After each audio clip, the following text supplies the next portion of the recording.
Modern Science and the Higher Self by Annie Besant, 1915.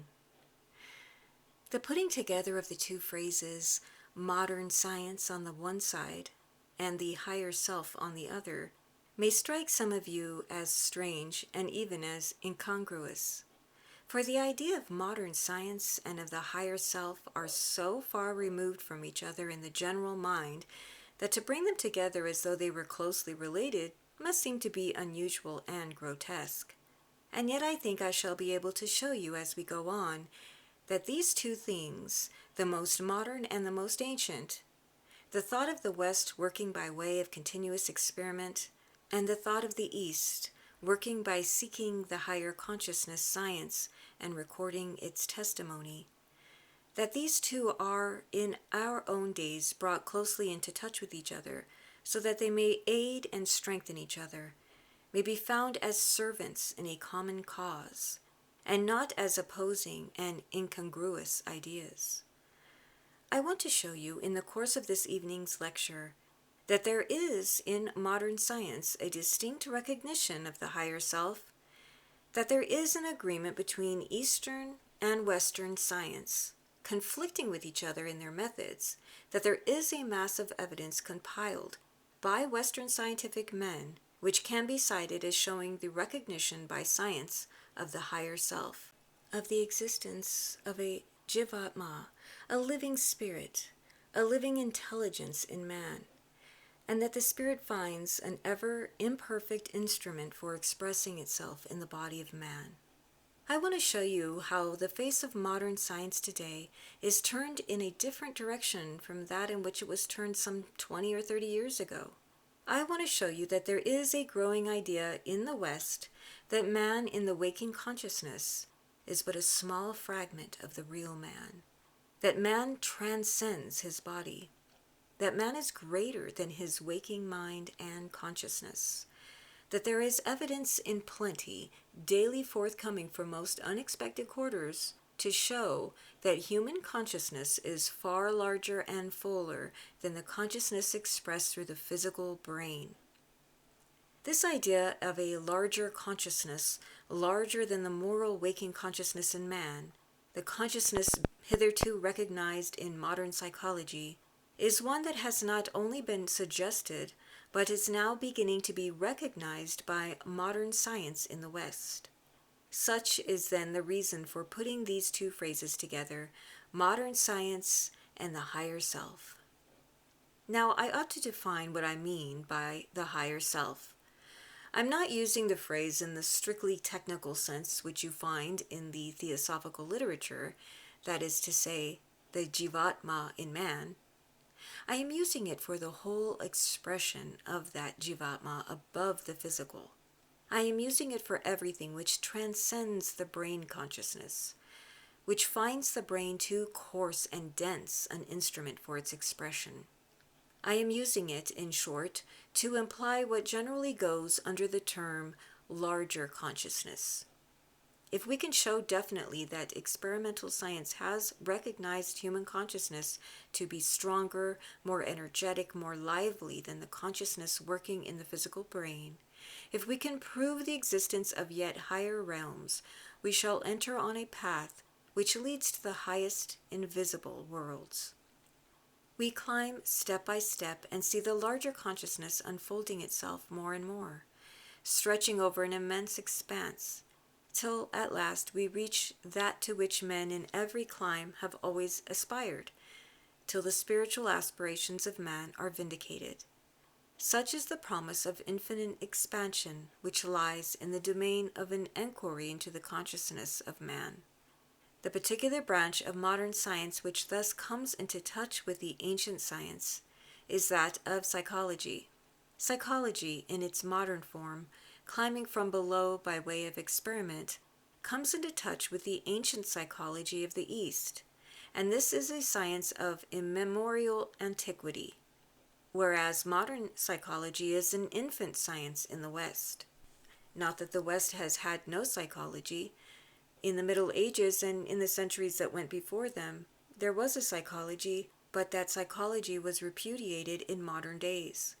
so that if you go back some 30 or some 5 and 30 years, you will find it distinctly stated by the representative European thinker that no psychology could be regarded as sane which was not based on the science of physiology. The method of introspection, of the observation of one's own mental processes, was entirely discarded in modern thought. The method of studying the mental processes of others by inference was equally challenged and doubted. It was said, and there was some truth in the saying, that the moment you began to study your own mental process, that moment it changed by the very fact of your observation. And it was argued also that if you tried to study the mental process of others, you could only do it by inference and not by direct observation. It is necessary, it was said by modern thinkers, to first study the brain, the nervous system and mechanism in man, whereby thought is expressed. Thus arose the science which is called psychophysiology, a science in which the nervous system and the brain, regarded physiologically, were studied, were analyzed, were measured, and it was considered impossible to understand thought without the knowledge of thought's mechanism and without a knowledge of the process of the changes in that mechanism. It was considered that along this road of experiment, better results would be obtained than would be obtained by other methods, and as science became more and more materialistic, as it reached the point at which Professor Tyndall made his famous statement that we were to look in matter for the promise and potency of every form of life, it was natural, if not inevitable, that men should begin to study thought by the study of its mechanism, of its apparatus, rather than by the way of the direct observation of its processes.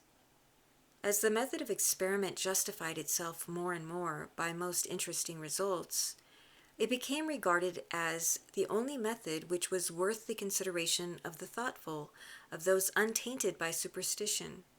Hence the birth of what may be called a new science, the science of psychology, based on physiological experiments, a science which it was thought would confirm the statement that thought was the product of the brain, was really the outcome of the nervous mechanism in man. So far were men inclined to go in making rash statements that it was deliberately laid down that thought was produced by the brain. You had such a famous physiologist as the German Karl Vogt, declaring that the brain produced thought as the liver produced bile. That perhaps was the most extreme statement of the school of thought represented by many of the German thinkers. The very fact that such a statement could be made showed the line of thinking which modern science was following. Now directly in opposition to that stood the immemorial psychology of the East. That was founded on the idea that man in his essence was not a body, but a living spirit, was not a mere form, but an eternal intelligence. Eastern psychology was founded on the notion that this living intelligence, this entity, Jiva or Jivatma, was the primary thing to be understood. That instead of considering thought to be the product of a certain arrangement of matter, the certain arrangement of matter was to be regarded as the result of thought. Instead of considering that life, consciousness, intelligence were the results of a mechanism, of an apparatus, gradually built up by nature under the working of blind and unconscious laws, Eastern psychology declared that the primary fact was the fact of consciousness, and that matter was but its garment, its instrument, the means of its expression, arranged and guided by intelligence, and only useful and interesting as expressing that intelligence in the various worlds of the universe. That is put strongly and clearly in the Chandogya Upanishad. And I quote this because we shall find in the latest science a strange and startling endorsement of the ancient thought. It is declared in that Upanishad that Atma exists, and that the bodies and the senses are all the results of the will of Atma. You may remember how the passage runs. The eyes are for the perceiving of that being who dwelleth within the eyes. It was Atma who desired to hear and to smell and to think. Hence arose the organs of the senses and the mind. Everywhere, Atma is the primary fact. The organs, the bodies, come into form in order that the will of the consciousness may be expressed. Thus, great, then, is the opposition between this Western thought of some 30 years ago and the ancient thought of the East, the one beginning with the body out of which the consciousness grows, the other beginning with the consciousness by the activity of which gradually the bodies were formed. Keep this antithesis in mind as we follow out the lines of our study. Come then to modern science, starting with the idea that thought must be understood by the clear understanding of its mechanism, which many considered its producer. Great scientists began to study carefully the nervous system, and they studied it with a marvelous patience. They studied it with marvelous success. They measured the rate at which the impressions made on the surface of the body traveled to the nerve centers, and there appeared as mental perceptions. They measured the rate at which the thought could travel along the nervous fibers. They measured the delicacy of perception related to the various parts of the mechanism. They reduced more and more all thought processes to processes of chemistry, of electricity, to be measured by the balances, to be weighed, to be analyzed. They met with great success. They threw wonderful light on the mechanism of nervous apparatus. They went in their researches, in their efforts, to map out the nervous system, even into crime, the crime of vivisection. Thousands of miserable animals had their skulls taken off, their brains laid bare, and electrical shocks applied to the various parts of the brain, in order that by these diabolical methods some of the secrets of consciousness might be wrenched from nature. But as they carried on their experiments, certain results appeared which seemed to challenge the starting point from which they had come. They were dealing with thought as the product of the nervous system, and necessarily, therefore, they thought that as the nervous system increased in perfection, the thought increased in complexity, in accuracy, in dependability. The constitution of the brain, the relation of the parts of the brain to one another, the functions that belong to different portions of the brain, all these were mapped out, analyzed, explained. But as they began to study, or rather as they carried on the study, they found that there were certain results of consciousness that did not fit into the theory with which they had started. They found that there were certain results of consciousness which took place when the brain was not in its normal state, in its full activity, and that these could not be ignored, that no theory of consciousness could be true that did not explain these as well. First, the attention was turned to what were called the results of dream consciousness. The waking consciousness had been carefully examined, but what of the consciousness that went on when the man was asleep? The phenomena of sleep must also be explained. Interesting experiments began on the dreaming consciousness, on the functioning of consciousness when the body was asleep. Experiments were made with the usual care, with the usual ingenuity, with the usual patience. We have no time to deal in detail with them. Many of you can find for yourself a large amount of details in the famous book of Duprel, The Philosophy of Mysticism. It seems sufficient for the moment to give you one example which covers a large class of experiments. They began by taking a sleeping man, touching his body at some point, and then waking him at the moment and asking him, "What have you dreamed?" Very often there was no dream, no result, but in a large number of cases the man reported a dream. I will take one illustration. The back of the neck was touched. The man was asked, "What have you dreamed?" He said, "I dreamed that I committed a murder. I was brought to trial for the murder. I dreamed the whole of the trial, the speeches of the barristers, the summing up of the judge. I waited for the verdict of jury. I was pronounced guilty. I was doomed to death. I was taken away to the condemned cell. I remained there for so many days. I was led to the place of execution. As the knife of the guillotine descended on me, I felt it touch my neck, and I awoke." Many such experiments were tried and put on record. What was the result that came out of them? The stimulus to the dream came from the touch, as the touch on the back of the neck had suggested the idea of death by guillotine. How can we explain all that went on in the dream consciousness after the touch and before the awakening? How did the dream consciousness pass through a long series of events in order to explain the touch? And how was it that the events which followed the touch seemed to precede and to explain it? That was the problem. After long discussion and cogitation, the suggestion was made that consciousness in the dream state was working in some medium other than the dense matter of the cells of the brain. The speed by which the nervous impulse traveled from any part of the body to the brain had been measured and was known, but here was a long series of phenomena in consciousness which came between the touch on the body and the knowledge of that touch in the brain. There must therefore be some finer medium in which consciousness is working, through which the knowledge has gone more rapidly than through the nervous matter, so that there's time to build up the story to account for the touch before the consciousness of the brain knew it had been made on the body. The mind then, in sleep, was not thinking by the dense brain, but by some subtler medium, which answers more rapidly to the vibrations of consciousness.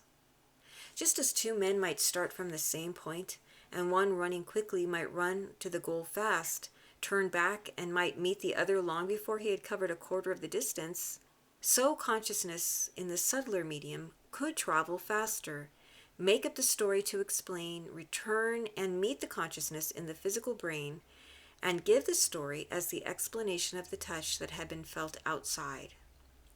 Such was a suggestion made to explain the rapidity of action in the dream consciousness, but much more than that was wanted to make a satisfactory theory.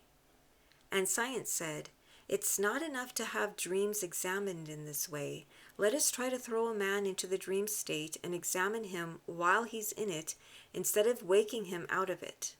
Let us try to come into touch with him while the dream is going on. Then began the long series of experiments spoken of as hypnotic, where a man was thrown into a trance and thus a prolonged dream state was attained, a state produced by and under the control of the operator.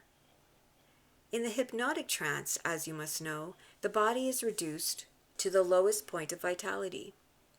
The eye cannot see, the ear cannot hear. Lift up the eyelids and flash an electric light into the eye. There is no contraction of the pupil. The heart ceases to beat. The lungs have no perceptible action. Only by the most delicate apparatus can it be shown that the heart is not entirely still and the lungs have not entirely ceased to contract and to expand.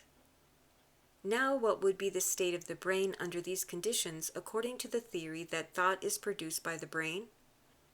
The brain is reduced to the condition of coma, lethargy. It cannot work. It is badly supplied with blood. The blood it obtains is supercharged with carbonic acid and waste products, for it has not been supplied with sufficient oxygen. From such a brain, according to the modern theory, no thought ought to be able to proceed. But what were the startling facts that answered the inquirers when they questioned the consciousness under these abnormal conditions? Where there should have been lethargy, there was increased rapidity. Where there should have been stupor, there was very much increased intelligence. Where there should have been apparent death, there was life in overflowing measure, and the whole of the mental faculties were stronger and more vivid. Take the memory of the man in the waking state. Question him about his childhood. He will have forgotten many events. They have vanished into the past. Throw the man into trance. Question him then about his childhood, and memory gives up the stories that apparently had been lost, and the most trivial incidents are recalled. Take a man, read to him in his waking moments a page of a book that he has not before heard, and ask him to repeat it. He will stumble over a sentence or two. He's unable to recite it. Throw the same man into a trance, read the page to him then, and he will repeat it word for word, even when the language is to him unknown. Memory, then, in the dream or trance state is immensely increased in its range and power. Take the perceptive faculties. As I said, the eye would not answer to the flash of electric light, but the faculty for perceiving the material world, of which the eye is the organ, finds expression in the trance state, such as in its waking state it cannot exert. The man in the trance will be able to see through a barrier that blocks the waking vision and tell you what is happening on the other side of a closed door, or what is within the body. Tell you not only what is happening on the other side of an obstacle, but what is happening hundreds of miles away. These are not the dreams of the Orientals, of the Theosophists. I'm confining myself to cases where experiments have been put on record, where men who do not believe in the superphysical were confronted by facts they found it impossible to explain. I have myself seen experiments of this kind in the days before I was a Theosophist. This proved to demonstration that opaque bodies were not obstacles to the vision of the man plunged into the hypnotic trance, and this is now admitted by all students of hypnotism. Memory and perception, then, are increased in power when the brain is stupefied. So I might take you through one faculty of the mind after another and show you that in every case, consciousness is stronger, more vivid, more active, when its physical mechanism is paralyzed. Out of all of these experiments, there arose again the question, what then is the relation between consciousness and the brain? It was established that with paralysis of the brain, consciousness becomes more active than it was before. The result of these experiments on the condition of mental faculties was a proof that whatever the dream consciousness of man might be, it was far wider in extent, far more powerful than the same consciousness working through the physical brain. Thus gradually, way was made for the recognition of the fact, well known to the Eastern psychologists, that the waking consciousness is only a part, an imperfect and fragmentary expression of the total consciousness of man. The modern psychologists, meanwhile, were proceeding on a new line of investigation, and they began to study what are called the abnormal phenomena of consciousness, not only the normal and the commonplace, but the abnormal and the exceptional. And at first the study along these lines seemed to carry most of the thinkers directly against the psychology of the East. Study in one school of psychology came to what seemed a terrible conclusion. It was the school of Lombroso in Italy. He declared, and many others followed him, that the visions of the prophets, of the saints, of the seers, all their testimony to the existence of superphysical worlds, were the products of disordered brains, of diseased or overstrained nervous apparatus. He went further, and he declared that the manifestation known as genius was closely allied to insanity, that the brain of the genius and the brain of the madman were akin, until the phrase genius is allied to madness became the stock axiom of that school. This appeared to be the final death blow dealt by materialism to the hope of humanity nourished by the grandest inspirations that had come to men through the geniuses, the saints, the prophets, the seers, the religious teachers of the world. Was all this truly but the result of disordered intelligence? Was all religion but the grand dream of diseased brains and nerves? Was religion really a nervous disease? Are all people who see and hear, where other people are blind and deaf, neuropaths? That became the terrible question set rolling by this psychological school. At first there was silence, caused by the very shock of the question. Men were so taken aback that they knew not how to answer them, knew not how to argue. Gradually, however, there came from the ranks of thoughtful men a challenge. Granted that this is true that you have discovered, granted that these brains through which the visions of religion, the revelations of religion have come, are abnormal, is it after all so important, so vital a matter? May it not be that as the higher worlds come into touch with man, they may well be able to affect only the most delicate brains, and in that very touch they may throw the delicate mechanism slightly out of gear? Is it not possible that the subtle vibrations of the higher worlds to which the human brain is unaccustomed yet to respond may, in some individual differing from the standard of ordinary evolution, find an answer, and the higher world may speak through these abnormal brains to men? The question of importance to humanity is not whether the physical brain of the genius is allied in its mechanism to the physical brain of the madman, but whether what comes through the brain of a madman and the brain of a genius are equally important to humanity. If we receive through the disordered brain of a madman a jangle of useless, disconnected ideas and dreams, that result is worthless and we set it aside. But if through the brain of the genius, of the religious teacher, through the brain of a prophet, through the brain of the saint, come forth the highest inspirations, the loftiest ideas that have raised mankind above the brute and the savage, shall we cast them aside as well?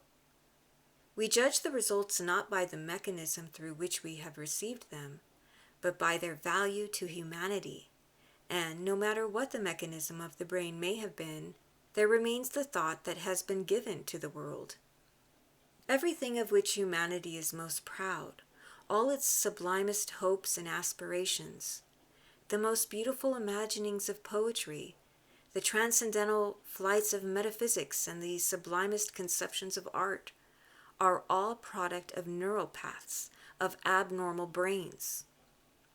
When men tell us that the great religious teachers are neuropaths, that Buddha, Christ, St. Francis are neuropaths, then we are inclined to cast our lot with the abnormal few rather than with the normal many. We know what they were. They were men who saw far more and knew far more than we. What matters it whether we call their brains normal or abnormal? In these men's consciousness is a ray of the divine splendor. As Browning says, through such souls alone, God stooping shows sufficient of his light for us in the dark to rise by.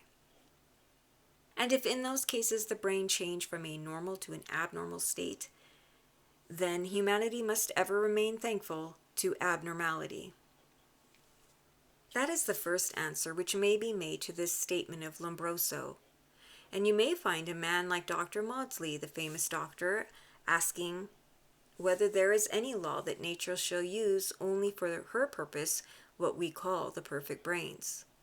May it not be that for her higher performances she needs brains which are different from the ordinary, the normal brains of man? For take the normal brain, that is the product of evolution, the result of the past. That brain is fitted for the ordinary affairs of life. It's fitted for the calculations of the marketplace, for the observation of material things, for the work of the world, for carrying on the ordinary affairs of life. Brought to its present state by the practice of such thinking, it's the best machinery for such work. But when you come to deal with higher thought, with abstract speculation, when you come to deal with religious ideas and with the possibilities of higher worlds, that brain is the most unfit of instruments. It is not delicately organized enough for the subtler vibrations of the higher worlds. For just as you may take a watch delicately wrought, and by that watch you may measure small intervals of time which you could not measure by a clumsier mechanism, so is it with the different brains of men. The normal brain is the commonplace brain. The normal brain is the average brain. It has no promise for the future. It is but the product of the past. But the abnormal brain, that which can answer the higher vibrations, the brain which, if you will, you may call by the insulting name of morbid, that is the brain which stands in the front of evolution, which is the promise of the future, and shows us what man shall be in the generations yet to come. As the struggle went on, another answer came. When, in times of unusual strain and unusual excitement, the brain answers to the higher vibrations, then it's very likely that nervous disease will accompany the answer. It is not always the brain of the genius to which strange experiences occur. They occur to people of all types. The average man and woman have their experiences. When a person has been wrapped in ecstasy of prayer, or is fasting, and the body is weakened, or is under great stress of excitement, the brain will certainly be affected far more easily than under normal conditions, and it will be able to register finer vibrations more easily than the so-called healthy brain. Take a very common illustration. You have a violin or a vina. You find that you can get from the string of your instrument a certain note, but you want a higher note. What do? You tighten the string. Just so with the human brain. It does not answer to the higher notes of life in its ordinary state. You must tighten the string by intense concentration or devotion, and then the brain will answer. But in the tightening there is danger. In the tightening there is possibility of breakage. And so, in the normal brain, tightened to respond to the stress of the subtler vibrations, there is the danger of nervous disturbance. There is the danger of unbalancing the mechanism. How can that be met? We look to the science of the East, to its old psychology, and it gives us the answer. It is the only science that knows the answer, and this answer is strengthened by a modern discovery touching the mechanism of the brain. What is the process of yoga? It is a process by which gradually, by physical, by mental training, the man develops a higher consciousness and enables that higher consciousness to express itself in the physical body. Now, every one of you who knows anything of yoga knows perfectly that in yoga there is a physical training, purification of the body, purification of the brain, which precedes the practice of any of the higher forms. You know that it has always been told that if a man would practice yoga, he must become an ascetic in his life, that he must give up liquor and the grosser articles of diet, that he must purify the body and then purify the mind.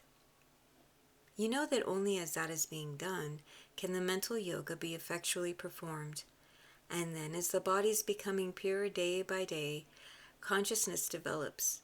Its higher powers show themselves through the purified brain without disease, without overstrain, without any injurious nervous or morbid results. Eastern psychology recognizes the danger of nervous disturbances and enables the necessary sensitiveness to be obtained without the overstraining of the physical instrument.